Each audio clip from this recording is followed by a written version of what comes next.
메리 크리스마스의 뜻이 뭘까요? 즐겁게 예수님을 예배합시다. 이것이 메리 크리스마스입니다. 오늘 여러분이 이 자리에서 메리 크리스마스 하고 계시는 겁니다. 즐겁게 주님을 예배하는 거죠. 오늘 기쁨으로 나오신 줄로 믿습니다. 예수님께서 이 땅에 오신 이유는 우리의 죄를 위해 십자가에 달려 돌아가시기 위해 오셨어요.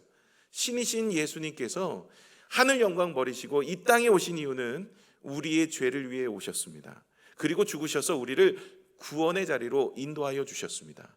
그러니 예수님의 탄생은요, 우리와 전혀 상관없는 인생이 아닙니다. 나와 다른 사람이 태어났구나, 좀 유명한 사람이 태어났구나, 그냥 유대의 왕으로 태어났구나, 이 정도가 아닙니다. 예수님이 이 땅에 오신 이유는 우리를 구원하시기 위해서, 우리에게 영생을 주시기 위하여서 이 땅에 오셨기 때문에 우리에게 무엇보다도 중요한 날이 아닐 수 없습니다. 그래서 12월 25일은 그냥 예수님의 생신을 축하하는 것 그 정도가 아니라 우리에게는 영원한 생명의 축복의 은혜의 길을 열어주신 예수님이 오셨기 때문에 무엇보다도 기뻐하고 즐거워하면서 우리는 메리 크리스마스 이렇게 인사하면서 즐겁게 주님을 찬미하고 있는 것이죠. 근데 세상 사람들의 즐거움은 좀 다른 것 같아요. 세상 사람들도 메리 크리스마스라고 인사하더라고요. 근데 그들은 예배를 드리지 않아요. 그들은 그냥 예수님의 오심을 기뻐하는데 예배를 드리지 않습니다. 하나님을 경배하지 않아요. 이유가 무엇일까요? 그들의 즐거움은 우리의 즐거움과 좀 다른 것 같습니다. 우리의 즐거움은 예수님이 이 땅에 오신 이유가 우리를 구원하셔서 영원한 생명을 주시고 하나님과의 관계가 회복되는 은혜가 있는데, 세상 사람들의 즐거움은요, 그것이 아닙니다. 그들은 25일이 되어지면 메리 크리스마스 너무 즐거워해요. 이유가 뭘까요? 그것은 휴일이기 때문에 그렇습니다. 노는 날이 또 왔구나, 이러니 너무 즐거운 거예요. 또 하나는 세일 기간입니다. 이게 성탄 세일 이러면서 대박이 납니다. 그래서 많은 사람들이 이 성탄절을 기다리는 것이, 즐거움으로 기다리는 것이 바로 세일 기간, 내가 원하는 상품을 싸게 살 수 있다 생각하면서 그날을 기다리고 있어요. 또 하나는 선물을 주고받습니다. 이번에는 부모님이 나에게 선물을 뭐를 주실까? 혹은 친구들 간에 선물을 또 교환하거나 가족들끼리 선물을 교환하면서 즐거워합니다. 또 혹은 모임 등이 있죠. 여러분, 모임들이 이제 연말이다 보니까 오늘이 이제 사실 주일 마지막 22년도 마지막 주일이잖아요. 이제 마지막으로 가니까 이 모임들이 많거든요. 그래서 휴일을 기점으로 함께 모여서 교제하고 나누는 그런 마음들을 가지고 이 즐거운 성탄을 보내겠다, 이런 생각을 하고 있어서 세상 사람들의 메리 크리스마스는 그들의 삶의 기쁨, 즐거움, 자신의 삶의 여유, 이런 것들을 바라보면서 기뻐하며 기다리지만, 우리는 예수 그리스도가 누구이신지를 아시죠? 이 땅에 오신 이유는 우리를 구원하시기 위해 오셨습니다. 오늘 성경을 보시면 저는 오늘 2장 1절에서 11절이 제일 이해가 안 되는 부분입니다. 왜 이해가 안 되냐면, 여러분, 대제사장과 서기관의 한 그룹이 나오고 그 다음에 동방박사라는 두 번째 그룹이 나오는데요. 여러분, 대제사장과 서기관은 어떤 사람입니까? 그들은요, 하나님의 말씀을 집행하고 선포하고 가르치고 전하는 사람이에요. 대제사장과 서기관은 그런 사람들입니다. 누구보다도 하나님의 말씀을 잘하는 사람이에요. 늘 하나님의 말씀을 읽고 묵상하고 가르치는 사람이에요. 그리고 오늘 보시면 예수님이 어디서 나느냐고 헤롯 왕이 물어보니까 대제사장과 서기관이 어디서 난다고 분명히 이야기하고 있어요. 베들레헴이라는 장소까지도 일러줘요. 모르는 게 아니에요. 그들은 예수님이 이 땅에 오심을 알고 있어요. 그리고 어디에서 오시는 것도 알고 있어요. 이건 선지자들로 인하여 주셨다고 말씀도 있어요. 그런데 그들은 베들레헴에 가서 예수님의 오심을 경배하지 않아요. 이해가 안 돼요. 어떻게 성경을 모르는 사람도 아니고 예수님이 이 땅에 오심을 알 수 없는 모습이기 때문에 우리가 경배하지 못하는 것도 아닌데 어찌 이럴 수 있을까? 그들은요, 이 예루살렘에서 베들레헴까지는요 멀지도 않아요. 키로수로 8km입니다. 8km면은 어느 정도 될까요? 저희 청라에서 부천 정도 될까요? 8km예요. 그냥 시험시험 가도 하루 반나절이면 갈 수 있어요. 그런데도 그곳에서 예배를 드리지 않아요. 예수님이 이 땅에 태어났음에도 경배하지 않습니다. 이들이 도대체 왜 이랬을까요? 저는 외적인 요인과 내적인 요인으로 한번 생각해 보았어요. 외적인 부분은 무엇이냐면 너무나 바빠요. 여러분 요즘 많이 바쁘시죠? 많이 분부조하잖아요. 연말이니까.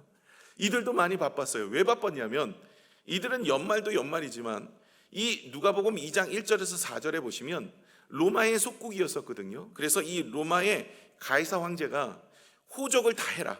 모든 사람이 호적을 해야 된다. 호적 정리를 해라. 이래서 고향 땅으로 다 가요. 누가복음 2장 1절로 4절까지 한번 읽겠습니다. 시작. 그때 가이사 아구스토가 영을 내려 천하로 다 호적하라 하였으니 이 호적은 구레뉴가 수리아 통독이 되었을 때 처음 한 것이라. 모든 사람이 호적하러 각각 고향으로 돌아가며 요셉도 다윗의 집 족속이므로 갈릴리 나사렛 동네에서 유대를 향하여 베들레헴이라 하는 다윗의 동네로. 이 예수님이 살았던 동네는 나사렛이라는 동네고요. 그리고 태어난 곳은 베들레헴이에요. 왜냐하면 이 베들레헴이 이제 다윗의 동네고 그것이 고향이. 거기 가서 호적 정리를 해야 돼. 예수님이 태어나신 곳은 어디라고요? 베들레헴. 제가 어렸을 때 주일학교 때 우리 전도사님이 저한테 알려주신 거 잊혀지지도 않아요. 베들레헴 만져봐. 베들레헴 여기서 태어나셨어. 이러면서 알려주신 기억이 나는데요. 예수님이 태어난 곳과 자란 곳은 달라요. 베들레헴은 태어나신 곳이고 자라신 곳은 나사렛이라는 거예요. 둘 다 사실은 연약한 동네예요. 유명한 동네는 아닙니다. 이 베들레헴에 왜 왔다고요? 호적을 정리하러. 예수님만 왔겠어요? 예수님의 가족들만 왔겠어요? 요셉과 마리아만 왔겠어요? 아니요. 모든 사람들이 이곳에 다 자기 고향 땅을 향해 갑니다. 그러다 보니까 방이 없어요. 예수님이 이 땅에 오셔야 되는데 태어날 집을 찾는데 여관부터 모든 방들이 다 만석이에요. 그래서 마구간을 빌려 거기서 태어나게 되신 거 아닙니까? 지금 모든 사람들이 무엇을 하러 고향 땅으로 오냐면 호적을 정리하러. 그래서 여러분 우리가 추석이 되어지면 명절이 되어지면 막 고향 땅을 가잖아요. 그때 되어지면 막 길도 막히고 또 고향 땅에 가야지면 또 가족도 만나고 교제도 하고 친구도 만나고 나눔도 갖고 막 이러다 보면은 예수님을 잊어버리는 거예요.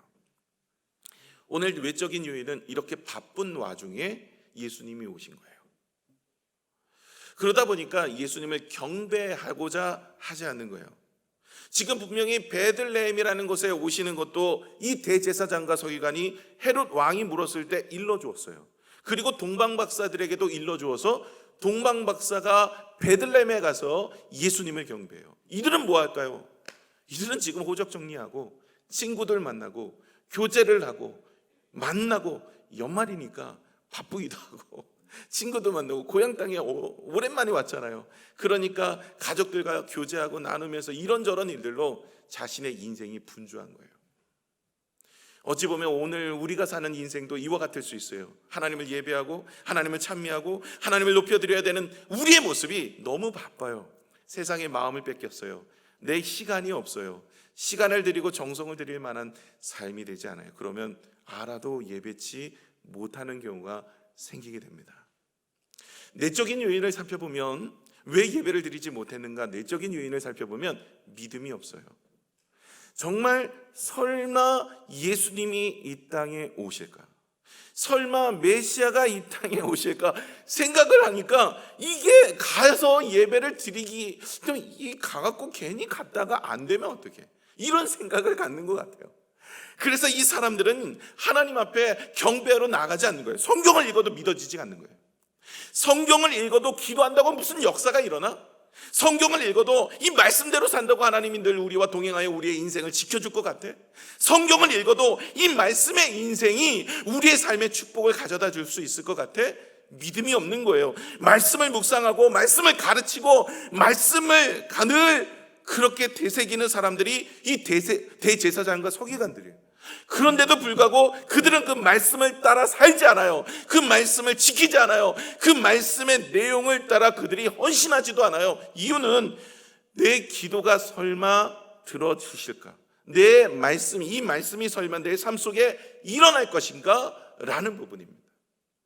여러분, 하나님께서 우리에게 독생자 예수 그리스도를 주셔서 우리의 모든 죄를 대속하여 주셨습니다. 이제 하나님과의 깨어진 관계가 화목되게 되었어요. 누구든지 예수님의 이름으로 기도하면 응답을 받아요. 이 땅에 자녀의 권세도 주셨어요. 그리고 우리가 죽고 나면 심판이 있을 것인데 예수 그리스도로 인하여서 우리는 천국으로 들어가요. 설마 이런 일이 일어날까? 그래서 믿지 않는 거예요. 성령아, 내가 죽으면 천국과 지옥이 정말 있을까? 성경은 분명히 있다라고 이야기해요. 이렇게만 기록이 되어 있으면 성경이 사실일지 아닐지를 모르기 때문에 성경은 창세기서부터 요한계시록까지 언약과 말씀과 예언과 성취로 되어 있어요.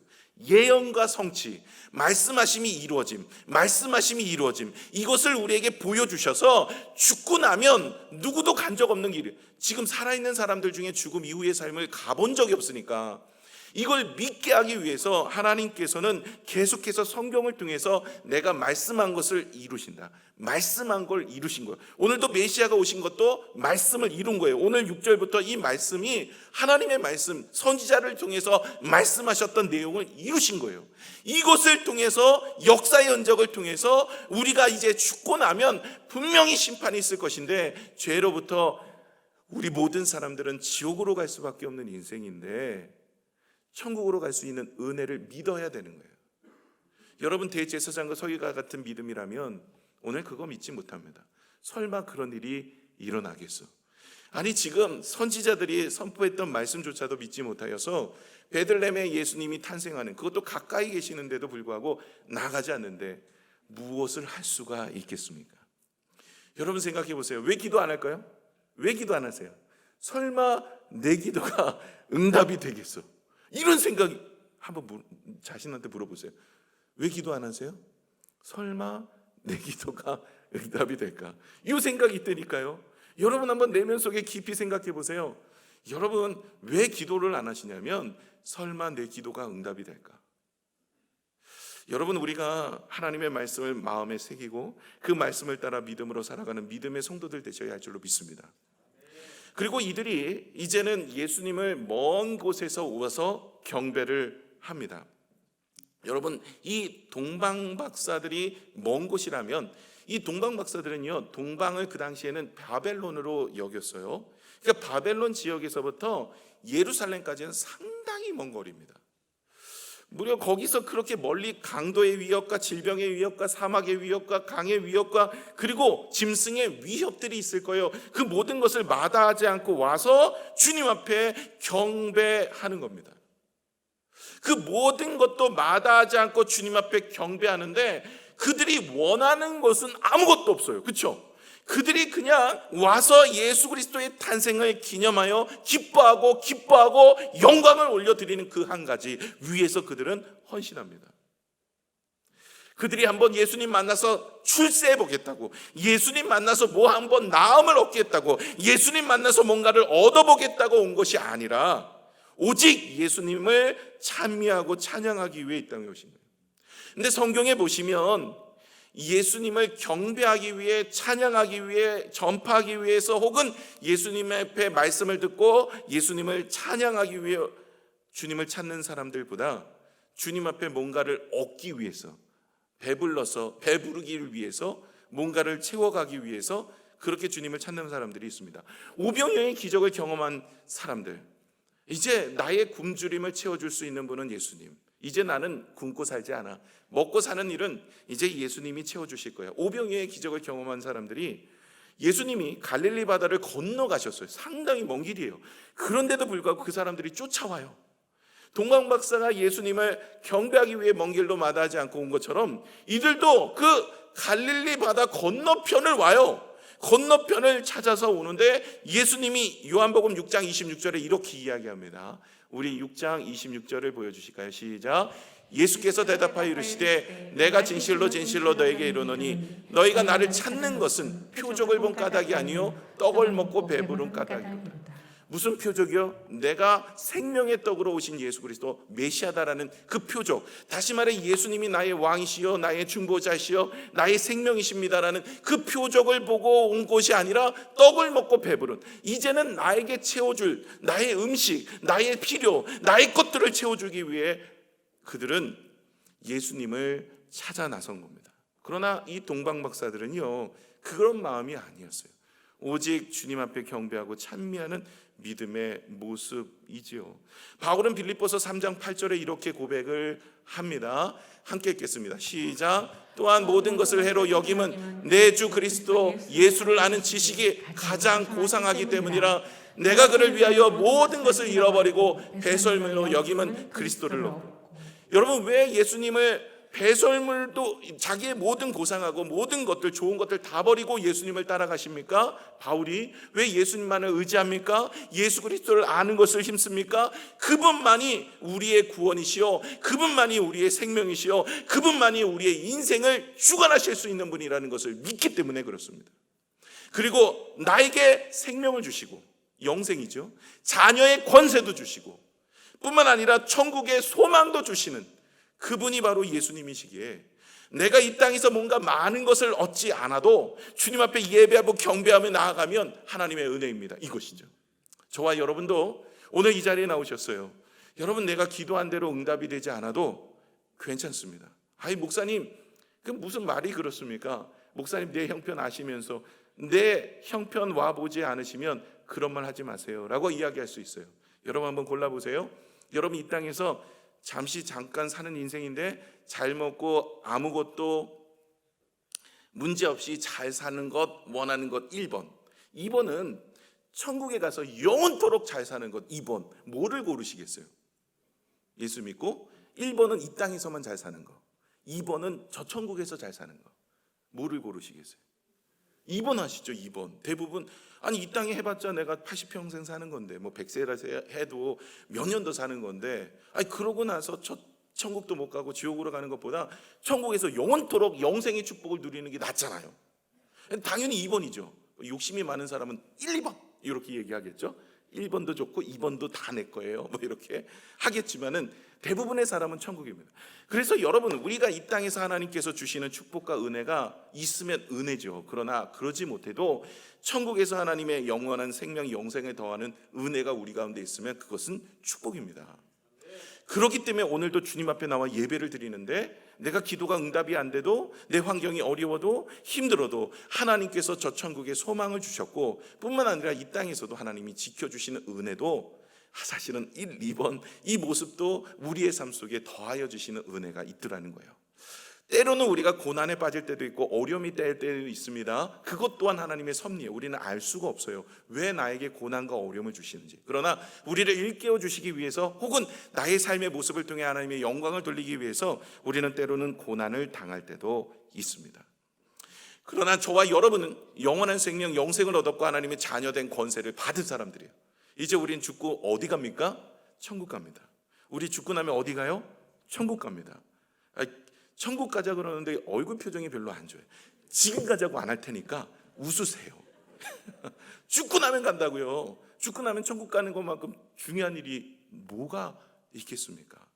여러분, 하나님께서 우리에게 영원한 생명, 천국을 허락하여 주시는 줄로 믿습니다.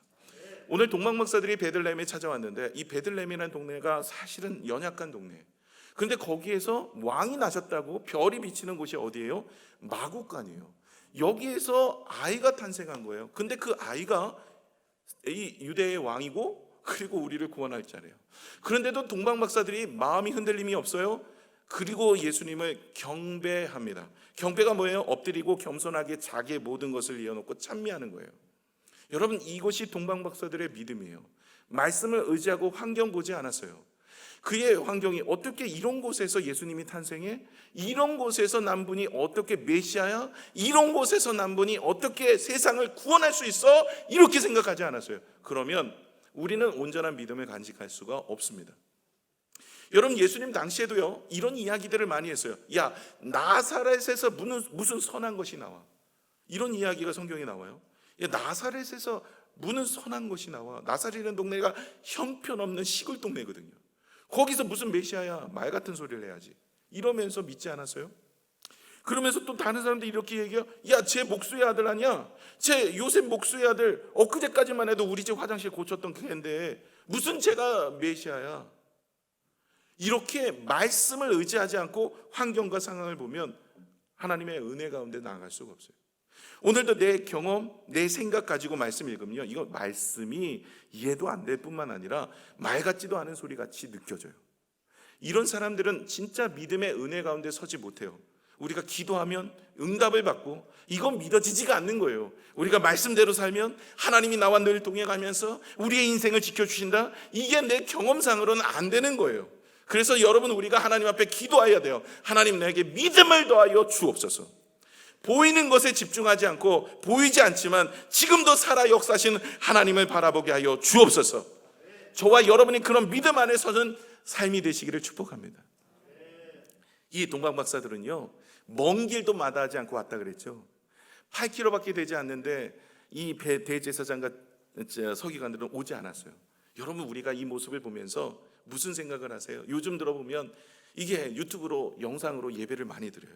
이불 속에서도, 어저께도 지난주도 제가 죄송합니다, 막 이불 속에서 들으시는 분들 막 콕콕 찍어가지고 나오세요라고 했는데 죄송한데 나오셔야 됩니다. 예, 뭐 여행 중에 예배도 드려요. 일상 속에서 예배도 드려요. 이분들은요, 예수님을 경배하기 위해서 먼 길도 마다하지 않고 자기의 생명까지도 내어놓고 온 거예요. 우리도 이제는 주일이 되어지면 꽃당장을 하고 준비를 하고 편안하게 예배를 드리는 것이 아니라 함께 나오셔서 하나님의 은혜를 경험하는 믿음의 모습이 되어야 돼요. 여러분, 지난주에 기억하십니까? 모세가 주님을 경험할 때, 하나님을 만나러 갈 때 회막이라는 것을 만들었다 그랬어요. 그거 어디다 만들었냐면 그들이 진 쳤던 그 진 바깥에다가 만들어서 하나님을 앙모하는 자는 다 나와라, 진 바깥으로 나와서 회막에 모였어요. 하나님의 임재가 있었어요. 그곳에서 하나님을 예배하였다 그랬어요. 여러분, 우리도 마찬가지입니다. 우리가 주일이 되어지면 우리가 단장을 하고 준비를 해서 주 앞에 나와야지, 내 편하자고 예배를 드리는 것이 하나님이 기뻐하시는 예배인가라는 것을 생각해 보아야 할 것입니다. 또한 우리는 이 예배 가운데 하나님 앞에서 내 생각을 내어놓고 내 경험을 내어놓고 내가 이해까지도 내어놓고 하나님이 하실 일을 바라보는 믿음의 모습이 되셔야 할 줄로 믿습니다. 마지막인데요, 여러분, 먼 길도 마다하지 않고 수고도 감사하여 하나님을 경외하는 것에 헌신한 동방박사, 또한 오직 말씀으로 하나님만을 경외하는 동방박사. 그러나 그들은 빈손으로 오지 않았어요. 예수님을 경배하고 예수님을 찬미할 때 빈손으로 오지 않았는데 그들이 무엇을 열어서 무엇을 드렸죠? 3가지 예물을 드렸어요. 무엇을 드립니까? 황금과 유향과 몰약을 드렸어요. 여러분, 퀴즈 나갑니다. 퀴즈. 자, 맞춰보세요. 동방박사들은 무엇을 열어 황금과 유향과 몰약을 드렸습니까? 동방박사들은 무엇을 열어서 황금과 유향과 몰약을 드렸습니까? 보기 나갑니다. 4개 중에 맞춰보세요. 이거 제가 매주 목요일마다 새끼라 방송에서 하는 얘기인데, 자, 이번 주 제가 나갔던 문제예요. 1번 반합을 열어서, 반합 뭔지 아시죠? 군대. 예, 반합을 열어서 황금과 몰약과 유황을 드렸다.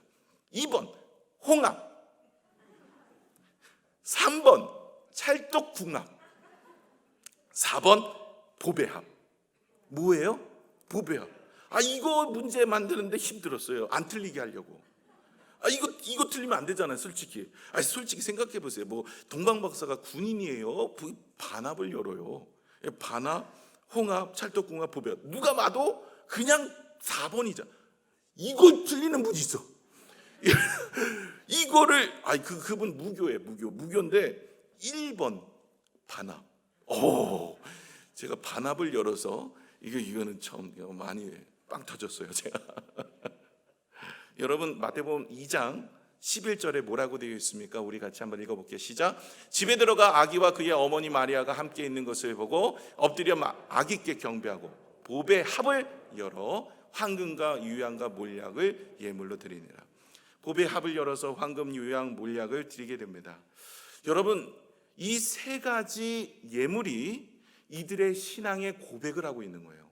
여러분, 이 3가지 예물은요, 그냥 준비한 게 아닙니다. 의미가 있어서 준비한 거예요. 이것 때문에 우리는 동방박사들이 그 먼 길도 마다하지 않고 목숨까지도 내어놓고 수고한 이유를 알 수가 있는 거예요. 그냥 일개 옆에 나라의 왕이 태어나서 온 게 아니에요.